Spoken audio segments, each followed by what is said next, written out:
బైబిల్లో నుండి విలాప వాక్యములు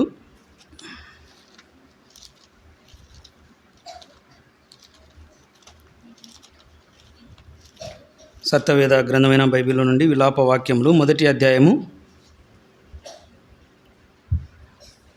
2వ వచనం చదువుదాం. విలాప వాక్యములు మొదటి అధ్యాయము 2వ వచనం చదువుకుందాం. రాత్రి యందు అది బహుగా ఏడ్చుచున్నది, కన్నీరు దాని చెంపల మీద కారుచున్నది. బాగుందిలేనా? దాని విటకాండ్లందరిలో దాన్ని నొదార్చువాడు ఒకడును లేడు. దాని చెలికాండ్లందరూ దాని మోసపుచ్చిరి, వారు దానికి శత్రువులైరి. చిన్న మాట ప్రారంభం చేద్దాం. తలలు వంచండి. మమ్మల్ని మిక్కిలిగా ప్రేమించినటువంటి మా ప్రియ పరలోకపు తండ్రి, మీ ఘనమైన శ్రేష్టమైన పాదాలకు స్తోత్రములు చెల్లిస్తూ ఉన్నాం నాయన. చదువుకున్న మీ లేఖన భాగాన్ని ప్రభువా మాకు అర్థమవులాగా వివరించండి. నిలిచిన నేను బలహీనుడను, భక్తిహీనుడను ప్రభువా. మరి మీ ఆత్మచేత నింపండి. నన్ను ఒక బూరగా, ఒక శబ్దముగా మాత్రమే వాడుకోనండి. మీరే మాట్లాడి మీరే మహిమ పొందుమని వచ్చిన మా అందరికీ ప్రభువా తండ్రి, కొన్ని మాటలైనా మా హృదయాలలో పడులాగున ప్రభువా. కొన్ని నిమిషాలు మీ ఎదుట తండ్రి వేచి ఉన్నాం నాయన, మీరు మాతో మాట్లాడమని మా ప్రభువును మా రక్షకుడు అయిన యేసుక్రీస్తు ప్రభువు నామమున స్తోత్రములు చెల్లించి బ్రతిమలాడికి వేడుకుంటున్నాం తండ్రి. ఆమేన్. ప్రభునందు ప్రియమైనటువంటి వారలారా, సమయము 7:40 అయింది. మరి మన ముందర 20 నిమిషాలు మాత్రమే ఉంది. మ్యాక్సిమం నేను అదే సమయానికి ముగించడానికి ప్రయత్నం చేస్తాను, లేదంటే ఒక 5 నిమిషాలు అటు ఇటులో ముగింపు చేయడానికి ప్రయత్నం చేస్తాను. మనము విలాప వాక్యములు మొదటి అధ్యాయము 2వ వచనం మనం చదువుకొని ఉన్నాం. రాత్రి యందు అది బహుగా ఏడ్చుచున్నది, కన్నీరు దాని చెంపల మీద కారుచున్నది. దాని విటకాండ్లందరిలో దాన్ని ఓదార్చువాడు ఒకడును లేడు. దాని చెలికాండ్లందరూ దాన్ని మోసపుచ్చిరి, వారు దానికి శత్రువులైరి. చూడండి, మనం ఇక్కడ మాటి మాటికి ప్రతి లైన్లో దాని అనే మాట అంటున్నాడు కదండి, గమనించారా? 3వ లైన్లో దాని విటకాండ్లందరిలో మళ్ళీ దానిని ఓదార్చువాడు ఒకడును లేడు అన్నాడు. మళ్ళీ ఏమంటున్నంటే కింద దాని చెలికాండ్లందరూ దాన్ని మోసపుచ్చిరి, వారు దానికి శత్రువులైరి. గమనించారా అండి? ఈ మాట దగ్గరగా ఇదే వచనంలో 5 పర్యాయాలు దాని అనేటువంటి మాట రిపీట్ అవుతున్నట్టుగా మనం చూస్తూ ఉన్నాం. అందుకు మనం అర్థం చేసుకోవాల్సినటువంటి విషయం ఏంటంటే, దాని అన్నప్పుడు అక్కడ యూదా గురించి మాట్లాడుతున్నాడు అనేటువంటి విషయాన్ని మనం గమనించాలి. అందుకే మొదటి వచనంలో జనభరితమైనటువంటి పట్టణము ఎట్లు ఏకాకి అయి దుఃఖాక్రాంతమయమును, అది విధవరాలి వంటిదాయను, అన్యజనులలో ఘనతకెక్కినది, సంస్థానములలో రాజకుమార్తె అయినది, ఎట్లు పన్ను చెల్లించున్నదైపోయెను అనే మాట మనం మొదటి వచనంలో చదువుతున్నాం. ఈ మొదటి వచనం పైన 3వ తారీఖున, ఇదే నెల 3వ తారీఖున ఆదివారం రోజు మనం దీనిపైన ఆలోచన చేశాం. కాబట్టి జనభరితమైనటువంటి పట్టణము అన్నాడు. అది యెరూషలేమును గురించి మాట్లాడుతున్నట్టుగా మనకు మొదటి వచనంలో గ్రాహ్యమవుతున్నది. 2వ వచనంలో మనం తీసుకోవాల్సినటువంటి మాట ఏంటంటే, దాని విటకాండ్లందరిలో అన్నాడు. దాని విటకాండ్లందరిలో దాన్ని ఓదార్చువాడు ఒకడును లేడు అనే మాట మనం చూస్తూ ఉన్నాం. దాని విటకాండ్లందరూ ఎవరు అని మనం ఆలోచన చేస్తున్నప్పుడు, ఆ యొక్క ఇశ్రాయేలు దేశము అనగా యెరూషలేము పట్టణము చుట్టూ దానికి శత్రువులుగా ఉన్నటువంటి వారు ఉన్నారు. ఆదికాండంలో 42వ అధ్యాయంలో ఐగుప్తు దేశమును గురించి ప్రస్తావిస్తూ 2వ వచనంలో ఏమంటున్నాడంటే, ఐగుప్తులో ధాన్యం ఉన్నదని ఎవరికి వినబడిందండి? యాకోబుకి వినబడింది. అప్పుడు తన 10 మంది కుమారులను ఐగుప్తు దేశానికి ఆహారానికి పంపించినట్లుగా తీసుకురమ్మని ఆయన పంపినట్టుగా మనం చూస్తూ ఉన్నాం. దాని విటకాండ్లందరిలో మొదటివాడు ఐగుప్తు. అందుకే నిర్గమాకాండంలో ఒక మాట చూడండి, మొదటి అధ్యాయం 2వ వచనంలో, ఆదికాండము మొదటి అధ్యాయము 2వ వచనం.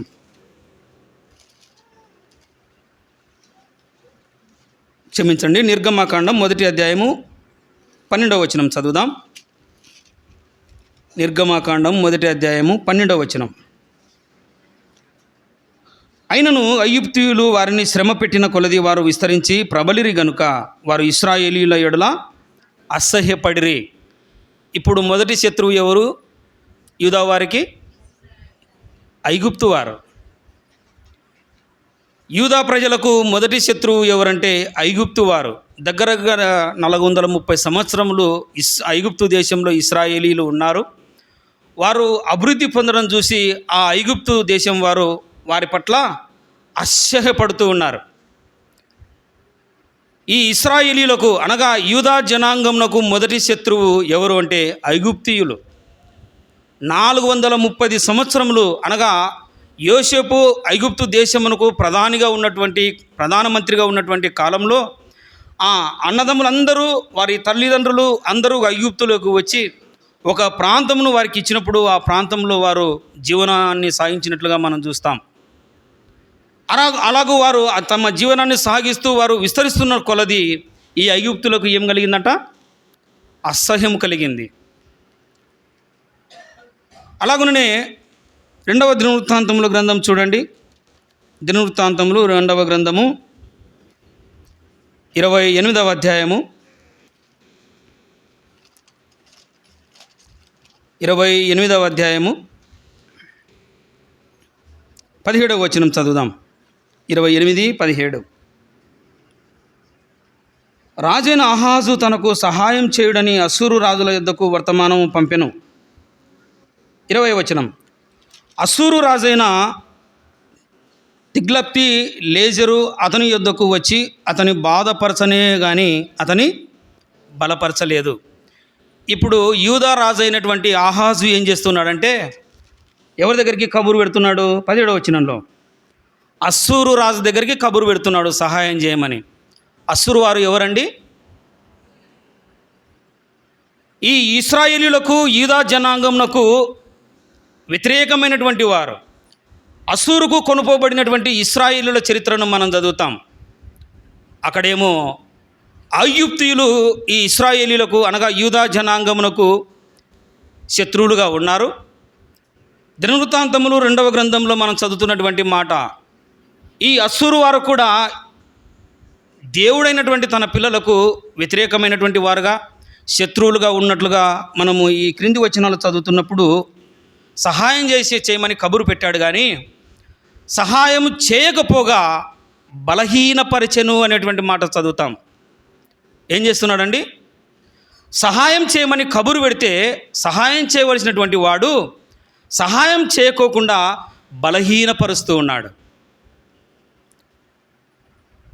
ఈ యూదాకు విటకాండ్రు ఎవరు ఉన్నారు అంటే ఈ ఐగుప్తీయులు ఉన్నారు, అలాగే అశ్షూరీయులు ఉన్నారు. హెజ్కేలు గ్రంథంలో మరొక మాట చూద్దాం. అక్కడ ఎవరెవరు వీరికి శత్రువులుగా ఉన్నారో ఆ విటకాండ్రు ఎవరో మనం ఆలోచన చేద్దాం. హెజ్కేలు గ్రంథం 16వ అధ్యాయము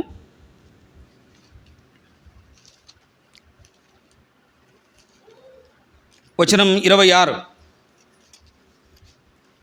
హెజ్కేలు గ్రంథం 16వ అధ్యాయము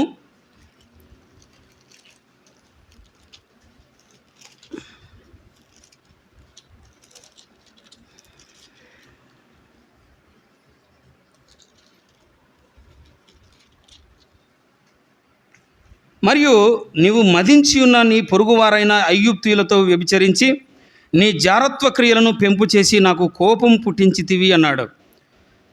హెజ్కేలు ప్రవక్త కూడా ఇదే ప్రవశిస్తూ ఉన్నాడు. ఎవరితో శత్రుత్వం ఉందండి? 26వ వచనంలో ఐగుప్తీయులతో అన్నాడు. 27వ వచనం చదువుదాం. కాబట్టి నేను నీకు విరోధినేననే జీవనోపాధిని తక్కువ చేసి నీ కామ వికార చేష్టలకు సిగ్గుపడిన నీ శత్రువులైన ఫిలిస్తీయులకు అన్నాడు. ఎవరండి? శత్రువులైనటువంటి ఫిలిస్తీయులు కనబడుతూ ఉన్నారు. 29వ వచనం చదువుదామా. కనాను దేశం మొదలుకొని కల్దీయ దేశము వరకు నీవు బహుగా అన్నాడు. ఎక్కడి నుంచి ఎక్కడి వరకట? కనాను దేశం మొదలుకొని కల్దీయుల దేశము అనగా బబులోను దేశం వరకు శత్రువులు ఉన్నారు.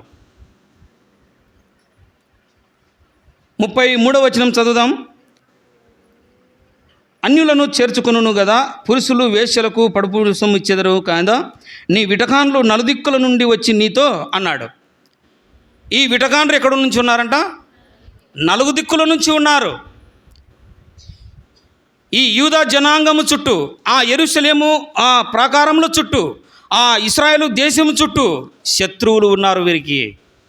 మొదటగా ఐగుప్తీయులు అన్నాడు, తర్వాత అస్సూరు వారు అన్నాడు, తర్వాత ఇప్పుడు కల్దీయులు అనగా బబులోను వారు అన్నాడు, తర్వాత మళ్ళీ ఇప్పుడు ఏమంటున్నాడంటే ఫిలిస్తీయులు అన్నాడు కదా. కాబట్టి 33వ వచనంలో మనం చదువుతున్నటువంటి మాట అక్కడ ఏమంటున్నాడంటే నీ విటకాన్లు నలుదిక్కుల నుండి అన్నాడు. ఈ ఎక్కడున్నా వీళ్ళు ఎక్కడికి వెళ్ళినా కూడా వారి చుట్టూ దేవుడు వారిని శత్రువులకు అప్పగించేసినట్లుగా మనం చూస్తూ ఉన్నాం. 36వ వచనం చూస్తారా? ప్రభు అయిన యెహోవా సెలవిచ్చినదేమనగా, నీ విటకాన్లతో నీవు నీ సొమ్మును వ్యయపరచి అన్నాడు. నీ విటకాన్లతో అంటున్నాడు. 37వ వచనంలో కూడా నీ విటకాన్లను అందరినీ అన్నాడు. 39వ వచనంలో నీ బట్టలను తీసివేసి నీ సొగసైన ఆభరణములను తీసివేసి నిన్ను దిగంబరినిగా చేసి నిన్ను వివస్త్రగా చేసి అంటున్నాడు. ఎందుకు దేవుడు ఈ మాటలు పదే పదే మాట్లాడుతున్నాడు? మరి యూదా వారంటే దేవునికి ఇష్టమైనటువంటి ప్రజలు కదా. ఎందుకు ఆ యూదా జనాంగము చుట్టూ, ఆ యెరూషలేము పట్టణము చుట్టూ శత్రువులను ఉంచాడు? క్రిందటిసారి మనం ఆలోచన చేశాం. ఈ యూదా వారు ఆ ఇశ్రాయేలీలు అన్యాయంగా ప్రవర్తించినట్లుగా మనం చూస్తున్నాం. ఇర్మీయా గ్రంథం 8వ అధ్యాయంలో అన్యాయముగా ప్రవర్తిస్తూ ఉన్నారు, హేయమైనటువంటి కార్యాలు జరిగిస్తూ ఉన్నారు, దుర్మార్గంగా ప్రవర్తిస్తూ ఉన్నారు, అక్రమముగా ప్రవర్తిస్తూ ఉన్నారు. ఈ ప్రవర్తనను బట్టి దేవుడు తన ప్రజలైనటువంటి యూదా జనాంగము పట్ల చాలా రౌద్రము కలిగినటువంటి వాడుగా మనము ఇర్మీయా గ్రంథం, విలాప వాక్యములు, ఆ యెషయా గ్రంథం ఇవన్నీ చదువుతూ వస్తున్నప్పుడు మనకు అర్థమవుతుంది ప్రియులారా. ఎందుకు దేవుడు ప్రవక్తలను ఎన్నుకొని మాటి మాటికి దగ్గరగా యెషయా ప్రవక్త గారు 60 సంవత్సరములు ప్రవచించాడు. ఆ తర్వాత ఇర్మీయా తన కాలంలో 40 సంవత్సరములు ప్రవచించాడు. 3 పర్యాయాలు యూదా జనాంగమును బబులోను దేశమునకు చెరగా తీసుకొని పోవడానికి దేవుడే అనుమతించినట్లుగా మనము ఇర్మీయా గ్రంథం, విలాప వాక్యములు చదువుతున్నప్పుడు అర్థమవుతుంది. మనకు ఇర్మీయా గ్రంథం చదివితే విలాప వాక్యాలు చాలా ఈజీగా అర్థమవుతుంది. ఎందుకంటే 2 గ్రంథమును రాసినటువంటి వాడు ఇర్మీయా ప్రవక్త గారు. కాబట్టి ప్రభునందు ప్రియమైనటువంటి వారలారా, ఇక్కడ జరిగిస్తున్నటువంటి హేయమైనటువంటి కార్యాలను బట్టి, తన ప్రజలు అన్యాయంగా ప్రవర్తించటాన్ని బట్టి, తన ప్రజలు వారి యొక్క విగ్రహారాధనను బట్టి, వారు చేస్తున్నటువంటి వ్యభిచారమును బట్టి, వారు చేస్తున్నటువంటి దోషములను బట్టి, వారు చేస్తున్నటువంటి అక్రమమును బట్టి ఈ యూదా జనాంగము చుట్టూ నలుదిక్కల శత్రువులను ఉంచాడు. వారు ఎవరితో స్నేహం చేసినా కూడా వారితో వారికి వైరం కలుగుతూనే ఉంది. ఐగుప్తులో 430 సంవత్సరములు ఉన్నారు, కానీ ఐగుప్తీయులు వారికి శత్రువులైపోయారు. అస్సూరు వారితో మాకు సహాయం చేయమని ఆహాజు రాజు వారికి కబురు పెట్టగా వారు సహాయం చేయవలసినటువంటిది చేయకుండా పోయి బలహీనపరుస్తూ ఉన్నారు.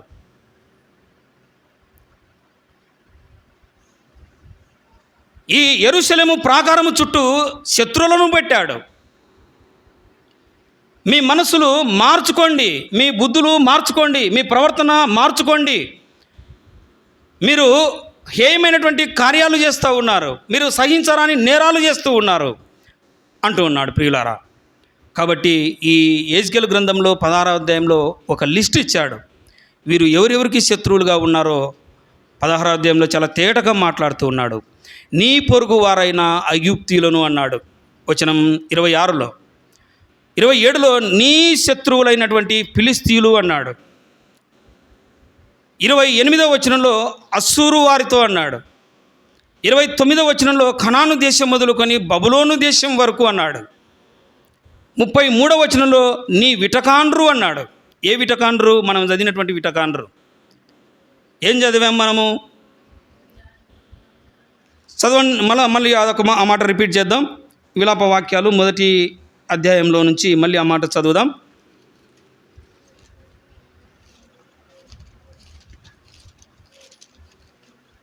మొదటి అధ్యాయంలో నుంచి మళ్ళీ 2వ వచనం చదువుదామండి. దాని విటకాండ్లందరిలో అన్నాడు. ఏ దాని గురించి మాట్లాడుతూ ఉన్నాడు? యూదా పట్టణము గురించి, యెరూషలేము పట్టణము గురించి మాట్లాడుతూ ఉన్నాడు. దాని విటకాండ్లందరిలో దానిని ఓదార్చువాడు ఒక్కడు లేడు. ఓదార్చేవారు లేరు. రాత్రి బహుగా ఏడుస్తూ ఉన్నది. దాని కన్నీరు దాని చెంపల గుండా కారిపోతూ ఉంది, కానీ దానిని పట్టించుకునేటువంటి నాదుడు ఎవరూ లేరు. అది జనభరితమైనటువంటి పట్టణము ఏకాకిగా మిగిలిపోయింది, ఒంటరిగా మిగిలిపోయింది. అది విధవరాలి వల్లే మిగిలిపోయింది. అది వివస్త్రగా మారిపోయింది. అది దిగంబరిగా మారిపోయింది. దిగంబరిగా మారడానికి గల కారణం ఏంటి? దేవుడు యెరూషలేమును ఎంతగానో ప్రేమించినటువంటి వాడు. అందుకే మీకా కూడా యూదా ఎఫ్రతా బెత్లెహేమా నీలో నుండి వచ్చేవాడు అన్నాడు. ఎంత శ్రేష్టమైనటువంటి సంగతుల గురించి యెరూషలేము గురించి మాట్లాడుతూ ఉన్నాడు. యెరూషలేము యొక్క ప్రాకారములు, యెరూషలేము యొక్క నగరును గురించి, యెరూషలేములో ఉన్నటువంటి మందిరమును గురించి, దాని పేరు, దాని ప్రఖ్యాతలు, దాని వైభవము, దాని ఘనత, దాని మహిమ యెహెజ్కేలు గారు మాట్లాడుతూ ఉన్నారు. ప్రవక్త అయినటువంటి యెహెజ్కేలు గారు మాట్లాడుతూ ఉన్నారండి దాని మహిమను గురించి.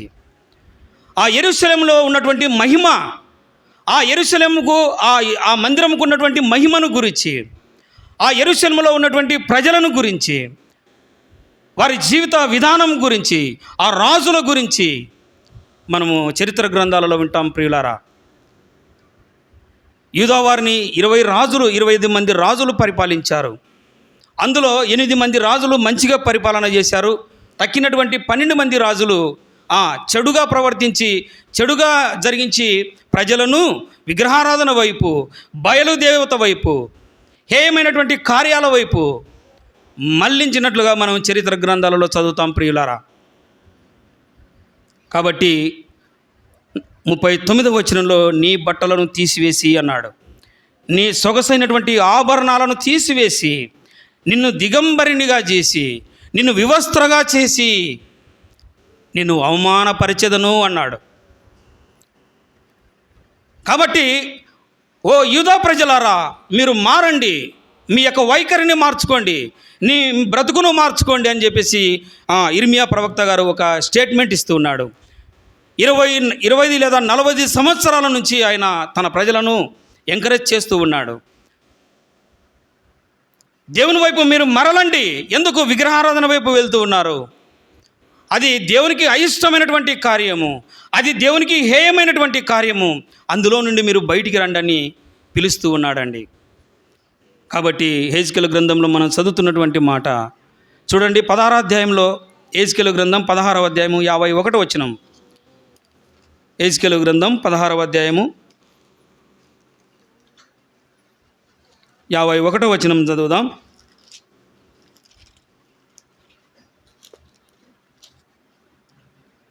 సోమ్రోను సహా నీ పాపములలో సగమైనను చేయలేదు. అది చేసిన వాటికంటే నీవు అత్యధికంగా హేయక్రియలు చేసితివి. నీవు ఇన్ని హేయక్రియలు చేసి నీ సహోదరిని నిర్దోషిరాలినిగా కనుబరిచితివి అంటున్నాడు. సోమ్రోను కంటే పాపము ఎక్కువగా చేసినటువంటిది. సోమ్రోను పట్టణము పాపముతో నిండినటువంటి పట్టణము. దానికంటే ఇది మరీ ఎక్కువగా పాపము జరిగించినటువంటి పట్టణం యూదా పట్టణం, యెరూషలేము పట్టణంలో ఉన్నటువంటి ప్రజలు. కాబట్టి ప్రభునందు ప్రియమైనటువంటి వారలారా, అది రాత్రి బహుగా ఏడ్చుతూ ఉన్నది. దానిని ఓదార్చువాడు ఒకడునూ లేడు. దాని చెంపల నుండి కన్నీరు కారిపోతూ ఉంది. అది జనభరితమైనటువంటి పట్టణం ఏకాకిగా ఉన్నది. అది విధవరాలి వలె ఉన్నది. దేవుడు తన ప్రవక్తల ద్వారా మాటి మాటికి దర్శిస్తూ ఉన్నాడు. ప్రజలారా, మీరు మారండి. ఇది అన్యుల గురించి దేవుడు మాట్లాడడం లేదు. యేసుక్రీస్తును అనగా దేవునిని వెంబడించేటువంటి తన ప్రజలైనటువంటి వారిని గురించే మాట్లాడుతూ ఉన్నాడు. తన ప్రజలు దేవునిని విడిచిపెట్టి, దేవునిని ఆరాధించడం విడిచిపెట్టి, దేవునిని మహిమపరచడం వదిలిపెట్టి, దేవుని మందిరాన్ని వదిలిపెట్టి హేయమైనటువంటి కార్యాలు చేస్తూ ఉన్నారు. దేవునికి అయిష్టమైనటువంటి కార్యాలు చేస్తూ ఉన్నారు. విగ్రహారాధన చేస్తూ ఉన్నారు, అక్రమంగా ప్రవర్తిస్తూ ఉన్నారు, అన్యాయంగా ప్రవర్తిస్తూ ఉన్నారు. దేవుడు చూచి మహారౌద్రముతో శత్రువులను అనుమతించినట్లుగా మనం చూస్తూ ఉన్నాం ప్రియులరా. అందుకే అన్యజనులలో ఘనతకెక్కినది.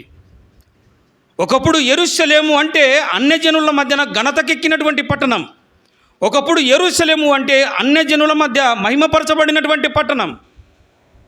ఇప్పుడు ఏకాకిగా, దిగాలుగా, ఒంటరిగా కూర్చొని ఏడుస్తూ ఉంది రాత్రి అంతా. దాని కన్నీళ్లు దాని చెంపల వెంట కారుతూ ఉన్నాయండి. అట్లయితే ఓ ప్రియమైనటువంటి విశ్వాసులారా, ఇంకా విశ్వాస్యత నుంచి మీరు దూరమైపోతూ ఉన్నారా? భక్తి భావం నుంచి దూరమైపోతున్నారా? ఆలోచన చేద్దాం. రోజు రోజుకు దేవునికి సమీపంగా రావాలి. మన యొక్క విశ్వాస్యతను, మన యొక్క భక్తిని, మన యొక్క క్రమశిక్షణను, మన విధేయతను మనము రోజుకు మనము డెవలప్మెంట్ చేసుకోవాలి. విగ్రహారాధన మన హృదయాలలో, మన జీవితాలలో ఇంకా ఉందా? దానిని తొలగించుకోవాలి. ఇంకను హేయమైనటువంటి కార్యాలు మన జీవితాలలో జరిగిస్తూ ఉన్నామా? మన మనస్సులో లేదా మన హృదయంలో జరిగిస్తూ ఉన్నామా? వాటిని తీసివేసుకోవాలి. నేడు క్రైస్తవులకు ఇస్తున్నటువంటి సందేశము, స్థానిక సంఘాలలో దేవుడు తన ప్రజలతో మాట్లాడుతున్నటువంటి సందేశం ఏంటంటే, మీరు హేయమైనటువంటి కార్యాల నుండి దూరమైపోండి.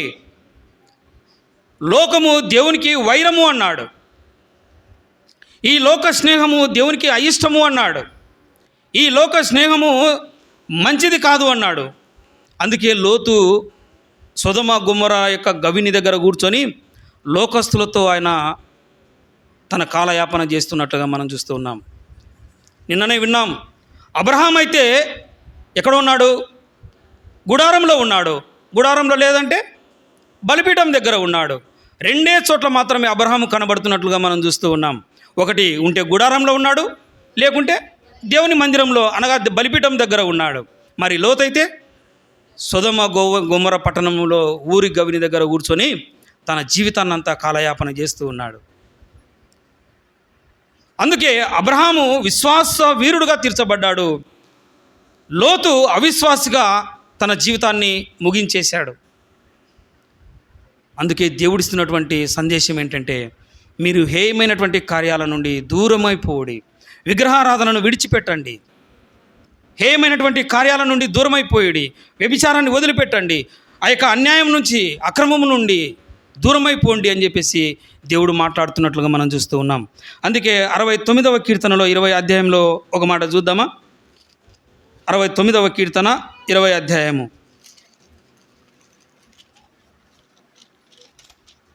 69వ కీర్తన 20వ వచనం. నిందకు నా హృదయము బద్దలాయను, నేను బహుగా కృషించి ఉన్నాను. కరుణించు వారి కొరకు కనిపెట్టుకుంటుని కానీ ఎవరునూ లేకపోయిరి. ఓదార్చు వారి కొరకు కనిపెట్టుకుంటుని కానీ ఎవరునూ కానరారైరి. ఈ 69వ కీర్తనలో దావీదు మాట్లాడుతున్నటువంటి మాట ఏంటంటే, ఓదార్చువారు ఒక్కరునూ కానరారైరి. ఓదార్చువారు లోకంలో ఎవరు లేరు. ఓదార్చేవాడు మన ప్రభు అయినటువంటి యేసుక్రీస్తుల వారు మాత్రమే. ఎప్పుడైతే ఆయన దగ్గరికి వస్తామో మనం ఓదార్చబడతాం. ఎప్పుడైతే ఆయన సన్నిధికి వస్తామో మనము కనికరం పొందుతాం. ఎప్పుడైతే ఆయన దగ్గరికి వస్తామో మనము ఆయన చేతిలో ఉన్నప్పుడు ఆయన మనల్ని కాపాడుతాడు. విగ్రహారాధన నుండి దూరమైపోయినప్పుడు, హేయమైనటువంటి కార్యాల నుండి దూరమై దేవునికి సమీపంగా వచ్చినప్పుడు దేవుడు మనల్ని ఓదారుస్తాడు. యూదా జనాంగం యొక్క విడకాండ్రందరూ ఓదార్చకుండా వారిని తరిమి కొడుతూ ఉన్నారు. చెరకు పంపించేశారు. వారి పట్ల కఠినంగా వ్యవహరిస్తూ ఉన్నారు. చూడండి, ఐగుప్తీయులు ఇశ్రాయేలుల ఎదుట అసహ్యపడుతూ ఉన్నారు. వారిని అసహ్యపడి వారిని ఏం చేస్తున్నారంటే మరీ కఠినమైనటువంటి దాసత్వమునకు వారిని గురి చేస్తూ ఉన్నారు. లోకంలో ఉన్నటువంటి వారు క్రైస్తవులు అనబడినటువంటి వారిని హింసిస్తూ ఉన్నారు. మరీ కఠినంగా హింసిస్తూ ఉన్నారు. కానీ ఎప్పుడైతే దేవుని దగ్గరికి మనం వస్తామో ఆ కఠినమైనటువంటి జీవితం నుండి దేవుడు మనల్ని విముక్తి చేస్తాడు. అందుకే ఒక మాట చూద్దాం. జకర్యా గ్రంథం 1వ అధ్యాయం 17వ వచనం.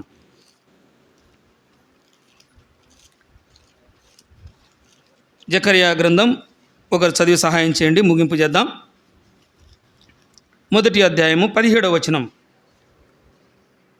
నీవు ఇంకనూ ప్రకటన చేయవలసినదేమనగా, ఇక నా పట్టణములు భాగ్యంతో మరీ ఎక్కువగా నింపబడును. ఇంకను యెహోవా షియోనును ఓదార్చును, యెరూషలేమును ఆయన ఇకను కోరుకొనును. షియోనును ఆయన ఓదారుస్తాడు, యెరూషలేమును ఆయన కోరుకుంటాడు. ఇంకను ఆయన తన చేతులు చాపి ఎదురు చూస్తూ ఉన్నాడు. ఇంకా దూరం అయిపోతున్నావా? నేటి రాత్రి ఆలోచించండి. దేవునికి మనం దగ్గరగా రావాలి. ఆయన ఓదార్చడానికి తన దక్షిణ హస్తమును చాచి ఉన్నాడు. ఆయన ఓదార్చడానికి సిద్ధంగా ఉన్నాడు. దావీదు అంటున్నాడు, ఒక్కరును కానరారేరి. విలాప వాక్యాలలో మనం 2వ వచనంలో చదువుతున్నాం, విటకాండ్రందరూ ఓదార్చకుండా వారిని మరీ కఠినముగా గురి చేస్తూ ఉన్నారు, వారిని శ్రమలకు గురి చేస్తూ ఉన్నారు, వారిని చెరకు తీసుకొని వెళ్ళారు, ఇశ్రాయేలీలను మరీ అసహ్యపడుతూ ఉన్నారు. కానీ దేవుడు మాట్లాడుతున్నటువంటి మాట జకర్యా గ్రంథం 1వ అధ్యాయం 17వ వచనంలో, నీవు ఇంకనూ ప్రకటన చేయవలసినదేమనగా, ఇక నా పట్టణములు భాగ్యంతో మరీ ఎక్కువగా నింపబడును. ఇంకను యెహోవా షియోనును ఓదార్చును, యెరూషలేమును ఆయన ఇకను కోరుకొనును. ఎంత హేయమైనటువంటి కార్యాలు చేసినా కూడా, ఎంత పాపమును జరిగించినా కూడా, ఎన్నిసార్లు పడిపోయినా కూడా, ఎన్నిసార్లు నువ్వు దేవునికి దూరమైపోయినా కూడా ఆయన ఇంకనూ ప్రేమిస్తూ ఉన్నాడు. ఆయన ఓదార్చడానికి, ఆయన దగ్గరికి తీర్చుకోవడానికి, ఆయన మనల్ని ప్రేమించడానికి, ఆయన మనల్ని ఆదరించడానికి ఆయన సిద్ధంగా ఉన్నాడు. కాబట్టి ప్రభునందు ప్రేమైనటువంటి వారలారా, యూదా ప్రజలు చెరకు వెళ్ళిపోయారు. వారు తిరిగి ఎప్పుడైతే పశ్చాత్తాపమైనటువంటి మనసుతో దేవునిని అడగడం మొదలుపెట్టారో, తిరిగి యెరూషలేమునకు నడిపించాడు. కాబట్టి ప్రభునందు ప్రియమైనటువంటి సోదరి సహోదరులారా, రాత్రికాల సమయంలో ఈ మాటలు వింటున్నటువంటి నీవు నేను ఇంకనూ మన జీవితాలలో ఈ విధమైనటువంటి దేవునికి అయిష్టమైనటువంటి కార్యాలు ఉంటే తీసేసుకుందాం, దేవునికి దగ్గరగా వద్దాం, పశ్చాత్తాపపడదాం. దేవుని మందిరంలో మనము మోకాళ్ళుని మన పాపాలని ఇంకా ఒప్పుకోకుండా ఉన్నట్లయితే ఒప్పుకుందాం. ఆయన మనల్ని ఆదరించడానికి, మనల్ని ఓదార్చడానికి, మనల్ని ప్రేమించడానికి ఆయన ఎల్లప్పుడూ మన వైపు చూస్తూ ఉన్నాడు. దేవుడి తలంపులను మన కొరకు దీవించునుగాక.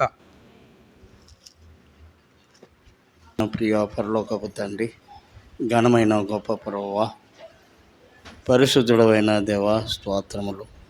అవునైనా ఇశ్రాయేలు ప్రజలకు నైనా ఎన్నో శ్రమలు వచ్చినాయి. అవును ప్రభువా, మరి నీవు పిలిచి కాపాడుతున్న దేవుడు. అవునైనా నీ బిడ్డలకు మరి సంఘంలో శాశ్వతమైన ప్రేమ కలిగించండి, సహాయం చేయండి. అవునైనా మరి యెరూషలేము పట్టణంలో నుంచి దిగి వచ్చినప్పుడు ఎన్నో కష్టాలు, శ్రమలు అనుభవించారు ఇశ్రాయేలు ప్రజలు. యూదా జనాంగాన్ని నైనా చేతులు చాపి పిలుస్తున్నావు. నైనా నీ కృప దయచేయండి ప్రభువా. నువ్వు పిలిచే దేవుడు, ఆదరించే దేవుడు, ఆత్మీయంగా బలపరిచే దేవుడు. లోకములో ఉన్నాం. లోకము మరి నైనా ఎటువంటిది నైనా నీకు తెలుసు. లోకానికి అంటకుండా జీవించే మనసు, ఆలోచన మాకు అనుగ్రహించండి అయ్యా. లోకము చెడిపోయిన లోకంలో ఉన్నాం నైనా, వాటికి అంటకుండా బతికే మనసు, ఆలోచన, తలంపు మీరు మా చుట్టూ కంచె వేయండి. అవును ప్రభు, ఆత్మీయ జీవితంలో జీవించాలి, ఆత్మీయంగా బలపడాలి, పాపానికి దాసులం కాకూడదు. పాపం మా హృదయంలో తొలగించి పవిత్రులుగా చేసే ఆలోచన, తలంపు మాకు అనుగ్రహించిన చేతులు చాపి పిలుస్తున్న నా దేవుడు. అవునైనా నీ కృపచేత మమ్మల్ని అందరినీ ఆదరించి బలపరచమని, నీవే మహిమ, ఘనత, ప్రభావములు పొందమని యేసు ప్రభు ఘనమైన నామమున స్తోత్రాలు చెల్లించి వేడుకొనుచున్నాము తండ్రి. ఆమేన్.